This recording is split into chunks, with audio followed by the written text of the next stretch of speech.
수련회가 잘 은혜 가운데 잘 마쳤고요. 오늘부터 시작되어지는 화요일까지 청년부 수련회 가운데 특별히 여러분 기도 많이 해주시면 감사하겠습니다.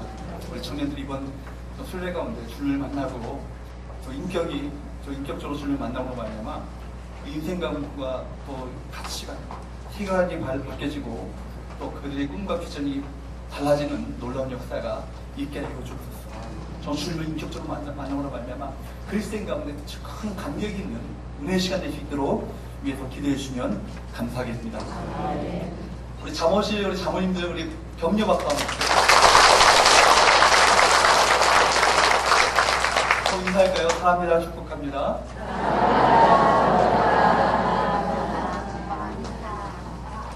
성도가요 신앙생활 하는데 열정만큼 참 중요한 것이 없는 것 같아요. 열정은요 에너지를 폭발시키는 힘입니다. 어떤 열정이 우리가 가진 한계를 뛰어넘게 만들고요, 우리를 넘어서게 우리 막아서는 많은 방해물들을 극복하게 만드는 힘이 바로 열정이기 때문입니다. 우리 모두가 열정 있는 믿음으로 설 수 있기를 주님으로 축복합니다. 성경 전체에 열정으로 자기 자신의 한계를 뛰어넘었던 많은 인물들이 있는데요, 그 중에서 가장 한 명의 사람을 꼽으라면 오늘 본문의 맹인 바디메오를 꼽을 수 있습니다. 오늘 본문은 이렇게 시작하고 있습니다. 46절 한번 보도록 할까요?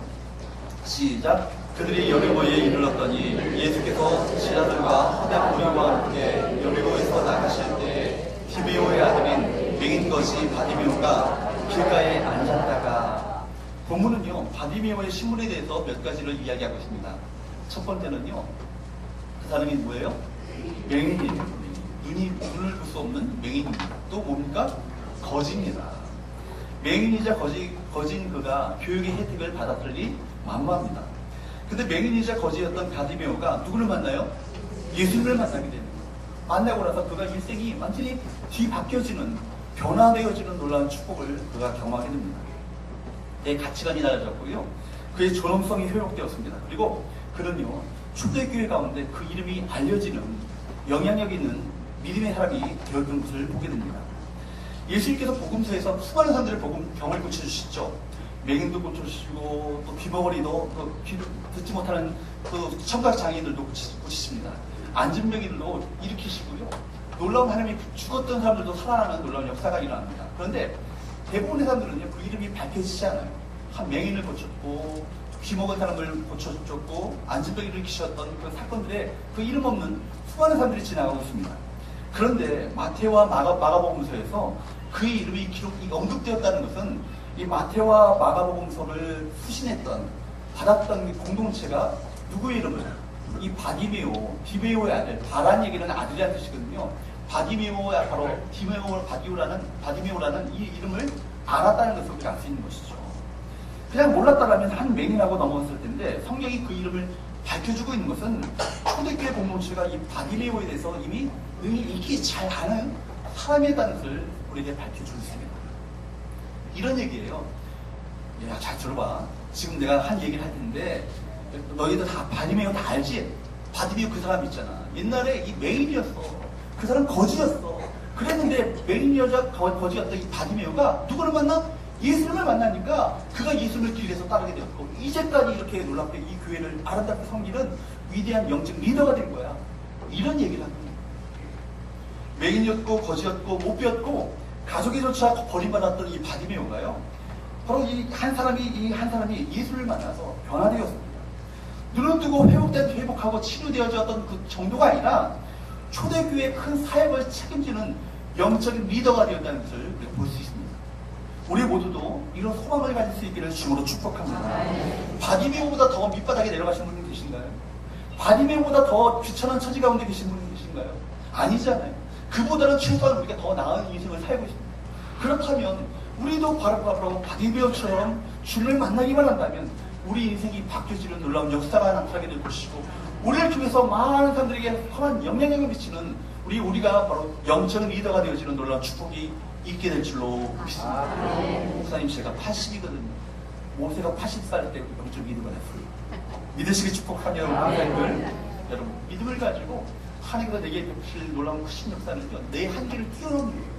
하나님이 역사하시면요, 나를 통해서 놀라운 하나님의 크신 역사를 능히 일으킬 수 있고 헤쳐나갈 수 있을 수 있는 바로 능력 있는 분은 누구십니까? 바로 전능하신 주님이십니다. 여러분, 우리 모두도 살아계신 주님을 만남으로 말미암아 이런 놀라운 역사의 주인공이 될 수 있기를 주님으로 축복합니다. 그런다면 어떻게 우리가 바디메어처럼 우리가 정말 주님을 만나고 주님의 은혜를 경험하고 주의 놀라우신 축복을 경험하는 믿음의 삶이 될 수 있을 것인가? 세 가지로 여러분에게 말씀드리고자 합니다. 첫 번째, 따라해봅시다. 주님에 대한 깊은 갈망을 가지라. 주님께 대한 주님을 갈망하라는 거예요. 주님께 대한 깊은 갈망을 가지라는 거예요. 먼저 우리 모두가 주님을 갈망해야 합니다. 갈망해야 주의 은혜를 경험하게 됩니다.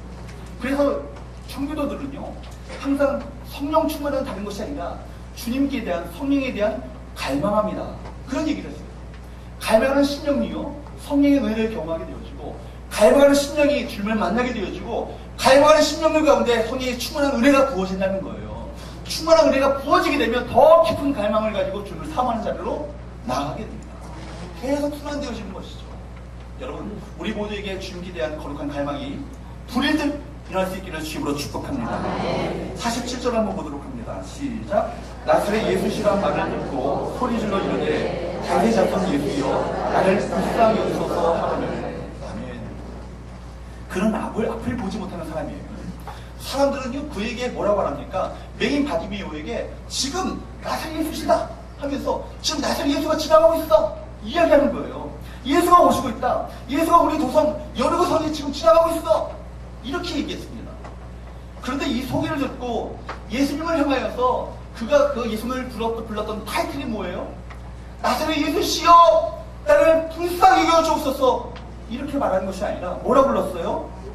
다윗의 자손 예수여라고 불렀다는 거예요. 여러분, 잘 아시는 것처럼 나사렛이라는 지명은요, 팔레스타인에는 편견으로 가득 찬 지명입니다.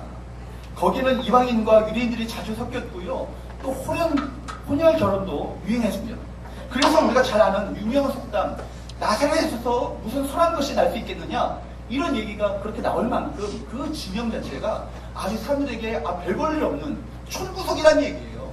저기 무슨 시골 촌구석 그런 얘기를 뜻하는 것이 바로 나사렛 예수라는 얘기예요. 그러니까 촌구석의 촌특이 바로 예수가 바로 오셨다는 얘기예요. 그런데 나사렛 예수라는 그 소개를 받고도 막상 그가 예수님을 부를 때는 나사렛 예수라고 부르지 않고 뭐라 불렀다고요? 다윗의 자손 예수요. 이렇게 불렀습니다. 다윗의 자손 예수. 이 다윗의 자손이라는 것은 그가 예수를 메시아로 믿고 예수를 메시아로 영접했다는 것을 의미하는 말입니다. 예수님은 다윗의 후손으로 오셔서 인류의 구원자가 되시고 메시아가 되시고 이 사람의 삶을 바꾸시고 운명을 바꿀 수 있는 구원자로 오실 것을 구약성경은 이미 예언했어요. 아마도 예수님을 그렇게 인식할 수 있었던 만큼 성경에 대한 어느 정도 지식이 그 가운데 있었던 것을 보게 됩니다. 이사야 35장 5절 말씀을 보게 되면 그 메시아, 바로 이 구원자가 오시게 되면 그는 그의 나라를 이루게 되실 거예요. 바로 메시아 나라가 열리게 되면 그 나라의 그 특성을 이야기하면서 이사야 35장 5절 말씀을 보게 되면 그때 메시아가 오시고 그때 그분이 오시게 되면 눈먼 사람이, 맹인이 눈을 뜨게 되어지고 듣지 못한 사람이 귀가 열리게 될 것이다. 이것이 성경이 기록되어 있습니다. 나는 그런 소식을 들었을 것입니다. 나사렛 예수가 사람들의 그 맹인들의 그 눈을 뜨게 하고 있다. 귀머거리에 못 듣는 사람의 귀를 열리게 하고 있다. 만나는 사람들마다 인생이 바뀌고 운명이 바뀌고 가치관이 바뀌고 있다. 정말 그 사람들이 변하고 있다. 이 사람을 바꾸는 그 예수는 바로 구약성경에 약속하였던 그 메시아임에 틀림이 없다. 그 메시아를 내가 만날 수만 있다면, 그 예수님을 내가 만날 수만 있다면, 다윗에서 자손이신 그 메시아이신 예수님을 내가 만날 수만 있다면, 그런 갈망이 그 마음 가운데 가득 차 있었던 것을 보게 됩니다. 여러분, 그렇게 메시아에 대한 그 믿음, 그 갈망이 그 마음 가운데 있었던 것입니다. 오늘 본문이 끝나는 마지막 절에 예수님이 어떻게 선포하십니까? 52절을 다 같이 한번 읽어보도록 할까요? 52절 시작.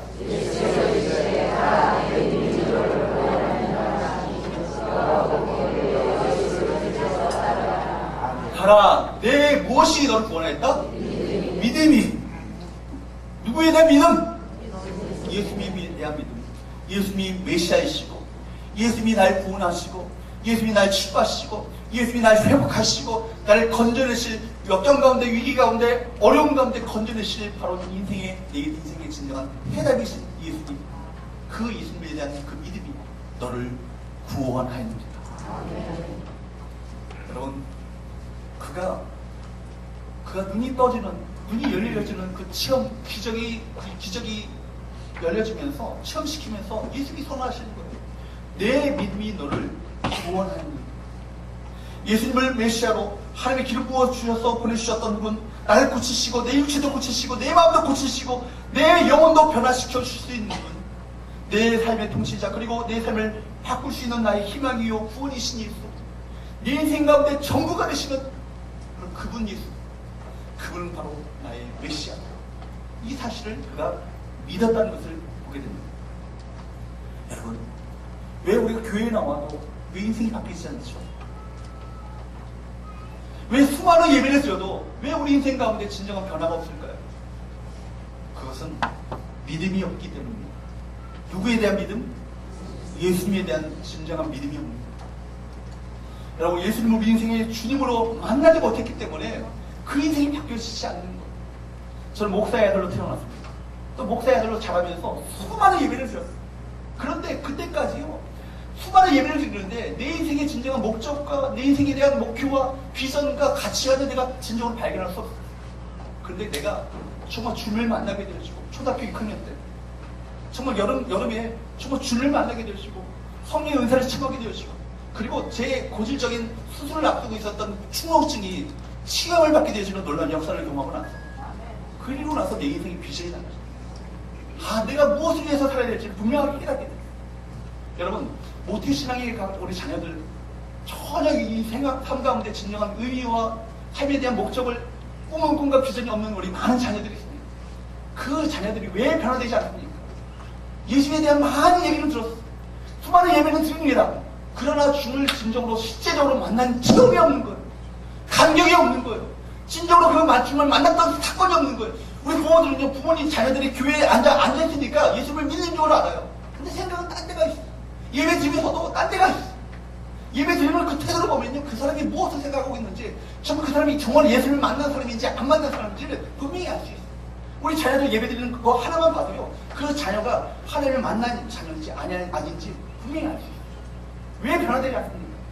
주님을 인격적으로, 체험적으로 만난 경험입니다. 그 예수님께서 우리 인생 가운데 진정한 해답되시고 모든 것이 되어지는 그 주님을 진정으로 만난 체험이 없는 거예요. 실제가 되지 않는 거예요. 하나 여러분, 인생의 진정한 메시아이신 예수님을 진정으로 만나야 정말 주님의 그 인생이 바뀌지 않겠습니까?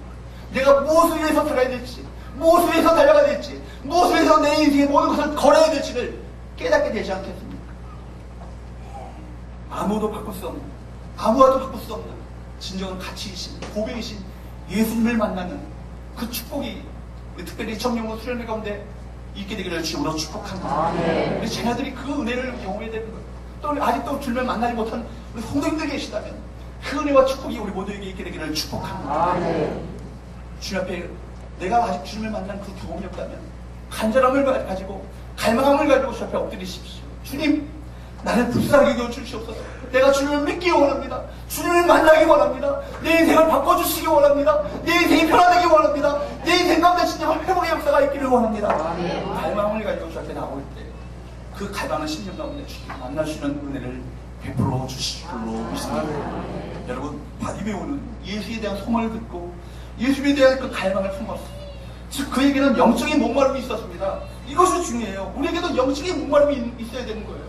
사슴이 시냇물을 찾기에 갈급함과 같이 그런 목마른 마음을 가지고 주 앞에 나와야 할 줄로 믿습니다. 여러분, 사슴이요, 어떻게 시냇물을 찾는지 아세요? 그 메마른 그 땅을 막 헤매고 다니다가요, 시냇가로 갑니다. 물을 먹기 위해서. 근데 시냇가에는 누가 도사리고 있어요? 맹수들이 도사리고 있어요. 짐승들이요, 물을 먹기 위해서 시냇가로 온 것을 누구보다 잘 알고 있거든요. 맹수들이요, 기다리고 있다가 찾아오는 그 짐승들을 잡아먹는 거예요. 맹수들이 그 있는 것을 뻔히 보고는 다시 돌아가는데 견딜 수가 없는 거예요. 타는 듯한 목마름을 가지고 시냇가로 또 왔는데 또 맹수가 있는 것이 보이는 거예요. 그러니까 다시 도망갑니다. 그런데 이제는 견디다 도저히 견딜 수 없을 때 시냇가로 찾아갑니다. 맹수가 자기를 노려보고 있는 것을 뻔히 봐요. 그럼에도 불구하고 타는 듯한 목마름을 가지고 그 신음을 향한 갈증을 가지고 그 물을 마셔대는 거예요. 이것이 뭐요? 신의 가슴이 신의 물을 찾기에 갈급함과 같이 내 영혼이 주를 찾기에 갈급합니다. 이 얘기예요. 여러분, 타는 듯한 목마름, 전 목숨을 내어볼 만큼 갈망을 가지고 이 시간 주님을 찾는 저와 여러분 되시기를 주님으로 축복합니다. 여러분, 시편 107편 9절 말씀은 이렇게 말씀합니다. 그가 사모하는 영혼에게 만족을 주십니다. 주인 영혼에게 좋은 것으로 채워주십니다. 사모하는 영혼에게 어떻게 한다고요? 만족을 주신다는 거예요. 세상에 줄 수 없는 참된 만족을 사모하는 심령들 가운데, 갈망하는 영혼들 가운데 채워준다는 거예요. 정말 사모하는 심령들 가운데, 그 갈망하는 마음 가운데, 주인 영혼 가운데 세상에서 경험할 수 없는 참된 만족을 그 심령 가운데 채워주는 거예요. 이것이 시편 107편 9절의 말씀 아니겠습니까? 최고의 능력은 바로 목마름에 있습니다. 갈망에 있습니다. 다른 갈망이 아니라 우리 주님에 대한 갈망이에요. 우리 주 예수 그리스도에 대한 갈망입니다. 예수님에게 나를 붙들어달라고 구할 때 바로 거기에 승리가 있는 것입니다. 여러분, 갈망하는 사람의 특징이 과연 무엇입니까? 어찌하든지 그 순간을 내가 절대로 놓치지 않으리라. 이것이 갈망하는 사람의 특징입니다. 주님은 언젠가는 만나게 되는 그 순간이 내 인생 가운데 한 번쯤은 있을 텐데 내가 그 순간만큼은 절대로 놓치지 않겠다. 끊임없이 그가 연습했을 것입니다. 나사렛 예수라는 말을 듣고 그가 외친 것을 한번 보십시오. 뭐라고 외쳤다고요? 다윗의 자손 예수요. 나사렛 예수라고 그대로 따라하는 것이 아니라 다윗의 자손 예수요 외쳤어요. 정확히 외칩니다. 아주 정확합니다. 얼마나 다윗의 자손 예수요라고 그렇게 그가 홀로 연습했겠습니까? 밤에 홀로 얼마나 연습했겠어요. 다윗의 자손 예수요. 내가 주님을 만나기만 한다면 내가 이렇게 외치리라. 다윗의 자손 예수요. 다윗의 자손 예수요. 다윗의 자손 예수요. 평소의 습관이요. 중요한 순간에 발휘되어지는 거예요. 여러분 기억하십시오. 평소의 영적 습관이요. 위기 때의 능력을 발휘하는 거예요. 평소에 주님을 향한 갈망이 여러분이 정말 여러분 가운데 주님께서 지나가실 때 주님을 만나게 되지는 귀한 축복의 기회가 됨을 기억하시기 바랍니다. 두 번째로 알아봅시다. 주님의 긍휼을 구하라. 주님의 불쌍히 여기심을 구하셔야 돼요. 여러분, 우리 모두가 주님의 은혜가 필요한 자들이에요. 주의 자비하심이 필요한 자들이에요. 주의 긍휼이 필요한 자들이에요. 주의 불쌍히 여기심이 필요한 모든 자들입니다. 본문에 보면 바디메오는 나를 불쌍히 여기소서라고 외쳤습니다. 47절을 다시 한번 읽습니다. 시작. 나의 편에 나사렛 예수시란 말을 듣고 소리질러 이르되 다윗의 자손 예수여 나를 불쌍히 여기소서 하거늘. 예수님 당시에는요, 고대 세계에서는 맹인은 을의 거지가 된 것이 당연합니다. 생활 능력이 없으니까, 자기 삶을 헤쳐나갈 수 있는 그런 생존의 능력이 없으니까 맹인은요 자동적으로 거지가 될 수밖에 없는 거예요. 이런 비참한 처지에도 불구하고 그는 한 가지를 알고 있었던 사람이에요. 뭐예요? 그것은 자기 자신이 비참한 처지 가운데 있는 사람임을 그가 알았어요. 그가 참으로 불쌍한 처지 가운데 있는 사람이라는 것을, 이 사실을 알았다는 거예요. 우리 중에 얼마나 많은 사람들이 자기가 불쌍한 처지 가운데 있으면서도 불쌍한 처지에 있다는 사실을 깨닫지 못하는 많은 사람들이 있습니다. 얼마나 많은지 몰라요. 헬렌 켈러 아시죠? 눈이 멀고요, 귀가 먹은 사람입니다. 그 사람에게, 헬렌 켈러에게 어떤 사람이 그렇게 물었다잖아요. 세상에서 가장 불쌍한 사람은 누구입니까? 의뢰의 헬렌 켈러가 대답하기를 저같이 눈이 멀고요, 귀가 먹은 사람이 가장 불쌍한 사람입니다 라고 대답할 줄 알았대요. 그런데 그가 말하기를 뭐라고 하냐면, 눈이 있어도 보아야 할 것을 보지 못하고 귀가 있어도 들어야 될 하나님의 음성을 듣지 못하는 사람이 가장 불쌍한 사람이다. 여러분, 우리 중에요 정말 그 영혼의 상태가 비참한 불쌍한 상태에 있음에도 불구하고 하나님의 긍휼과 자비하심을 구하지 못하는 사람들이 얼마나 많은지 몰라요.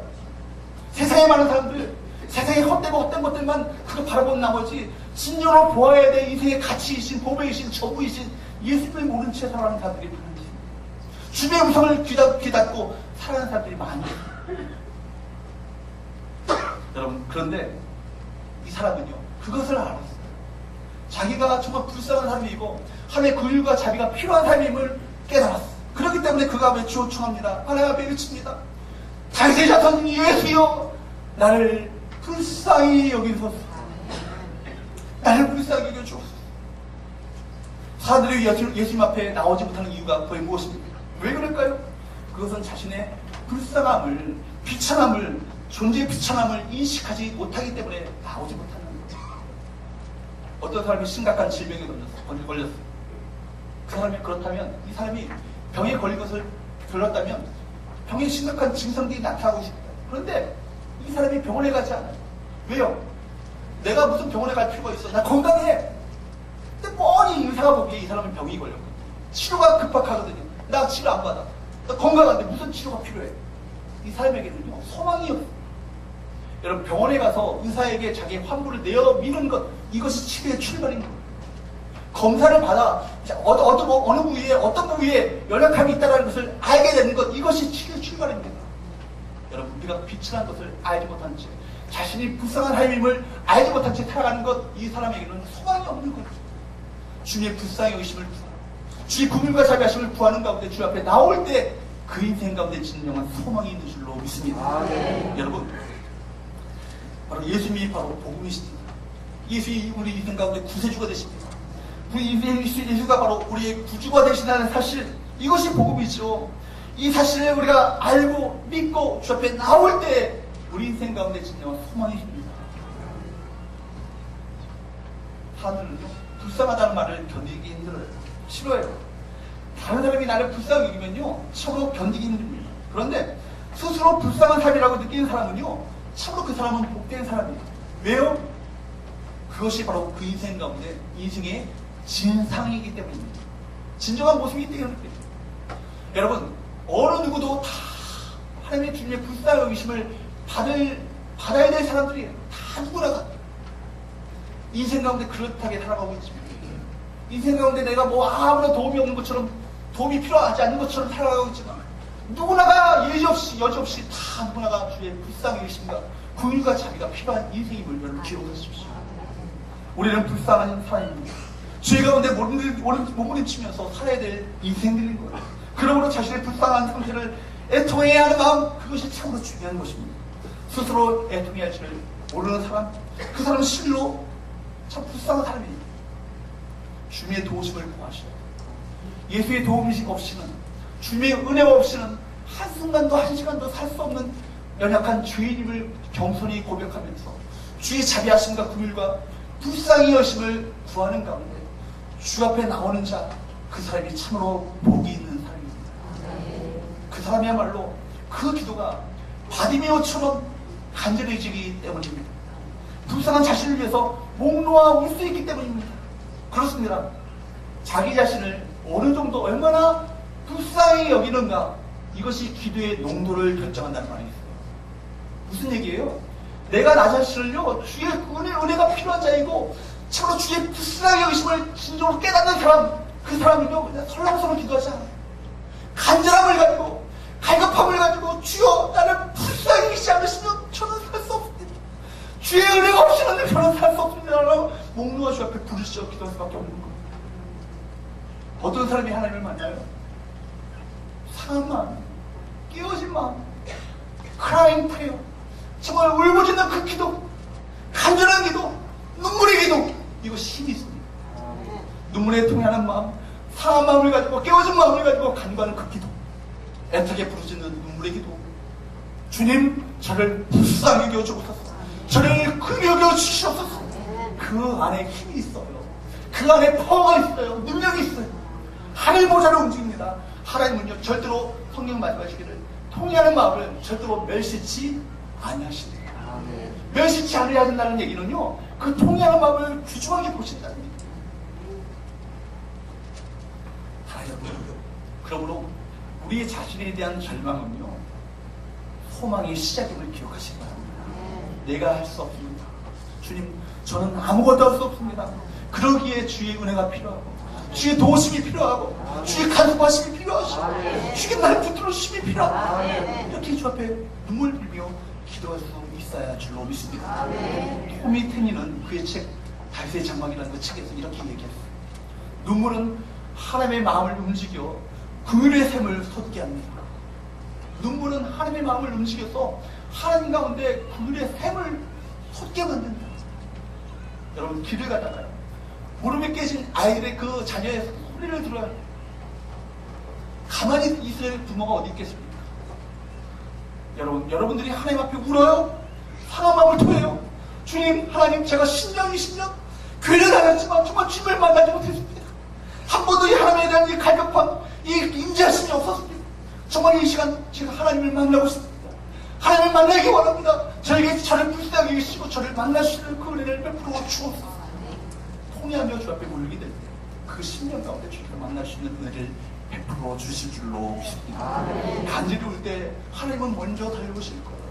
무릎에 깨진 자녀에게 막 달려가서 그 자녀를 안아주는 것이고 울며 하나님을 통하는 마음을 가지고 주 앞에 부르셔 기도하게 될 때 여러분을 만나시는 그 은혜를 베풀어 주실 줄로 믿습니다.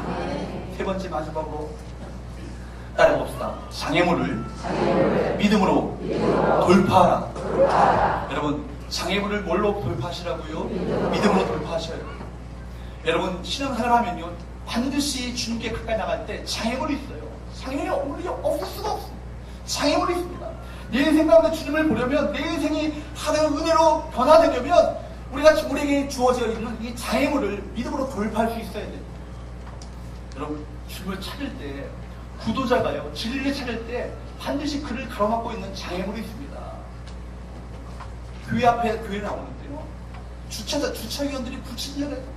마음이 탁 다치죠. 안내인이 불친절해요. 마음이 탁 다쳐요. 목사님의 그 목소리가 버벅거려요. 마음이 다쳐요. 여러분, 이거요 다 극복하셔야 돼요. 마음문을 여시고 하나님의 은혜를 받고자 하는 그 심령을 가지고 은혜를 사모하시고 우리가 그 심령 가운데 주님을 만납니다. 여러분, 또 믿는 자들이요, 믿고 있는 사람들이 우리가 기도의 응답을 받을 때에도 어떤 때는 그 기도에 장애물이 있어요. 그 장애물을 극복하려면 인내심이 필요해요. 물러서지 않는, 포기하지 않는 그 인내심이 필요한 거예요.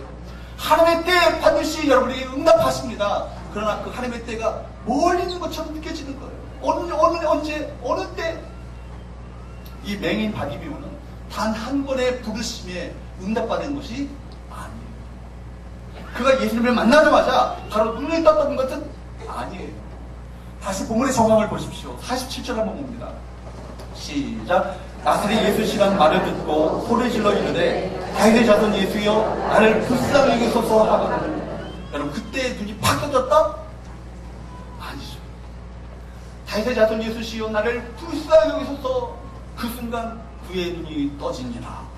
이러면 좋잖아요. 이 얼마나 은혜가 되겠어요. 그런데 나를 불쌍히 여기소서 부르셨습니다. 부르시어 간절히 기도했어요. 그런데 바로 눈이 떠졌던 것이 아니에요. 그가 불렀지만 여전히 주님께서 침묵하십니다. 여전히 침묵하세요. 대답이 없어요. 아직도 대답이 없습니다. 여전히 그 육치 가운데 조짐이라고는 조금도 일어나지 않아요. 변함이 없어요. 그의 인생은 여전히 어둠 가운데 있습니다. 거기다가 장애요인이 발생해요. 그 다음 48절 한번 보세요. 시작.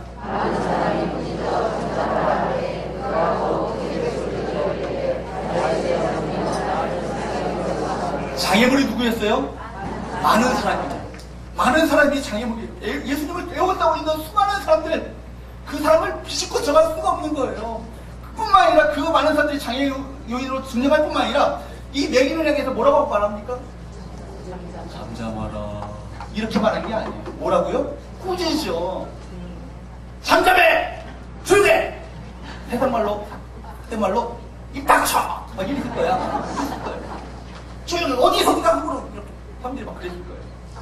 그러나 여러분, 중요한 사실은요, 그가 물러서지 않았다는 거예요. 포기하지 않았어요. 다시 48절 한번 자세히 한번 보세요. 그의 믿음을 나타내는 표현들이 있습니다. 48절을 보게 되면 많은 사람이 꾸짖어 잠잠하라 하되 그 다음에 그가 어떻게 해요? 더욱 어떻게 해요? 더욱 크게 소리 질러 이르되, 그는 포기하지 않고 오히려 더욱 크게, 그리고 심히 소리 질러서 이렇게 말합니다. 뭐라고요? 다윗의 자손 예수야 저를 불쌍히 제가 그대로 흉내내면요 마이크 나갑니다. 여러분 얼마나 간절했겠어요. 얼마나 담함으로 저 앞에 부르셨겠어요. 사람들 꾸짖음에도 굴하지 않냐고 물러서지 않냐고 내가 이 기회를 절대로 놓칠 수 없다라고 생각하면서 이 장애물에도 불구하고 저 앞에 거침없는 소리로 저 앞에 부르셨어요. 두 번째 부르실 때 그때부터 변화가 시작됩니다. 여러분 단 한 번의 매달림에 포기하지 마세요. 내가 노력해봤는데 안 되더라고요. 목사님 제가 기도해봤어요. 100일 작정 제가 새벽 기도했잖아요. 안 되더라고요. 목사님 제가 철회를 얼마나 많이 했는데 안 되더라고요. 이 문제 때문에 제가 금식까지 했어요. 안 되더라고요. 기도했는데 안 되더라고요. 여러분 한 번 해보고 왜 안 되세요? 주님께서 원하시는 건 뭐예요? 한 번이 아니에요. 네가 이 장애물에도 불구하고 포기하지 않고 나를 바랄 수 있겠니? 네게 그을 구할 수 있겠니? 나를 불쌍히 힘을 구할 수 있겠니? 이걸 원하시는 거예요. 성경은 단 한 번의 기도에 꼭 응답된다고 말씀하지 않으세요. 구하라 그러면 주실 것이요.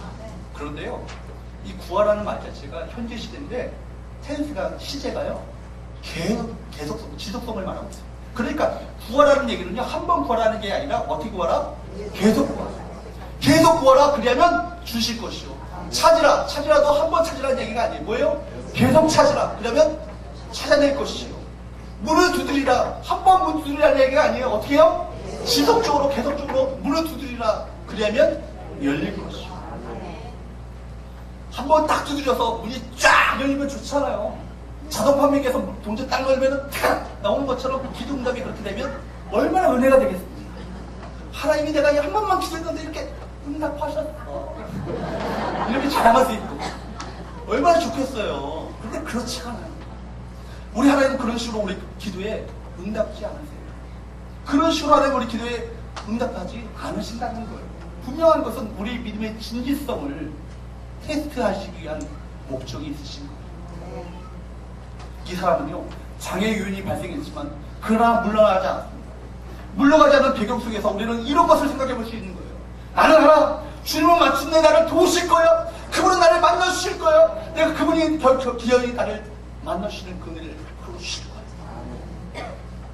주님은 첫 번째 발대교에 나를 불쌍히 여기소서 다윗의 자손 예수여 나를 불쌍히 여기소서 그 소리를 들으셨어요. 들으셨는데도 불구하고 침묵하셨어요.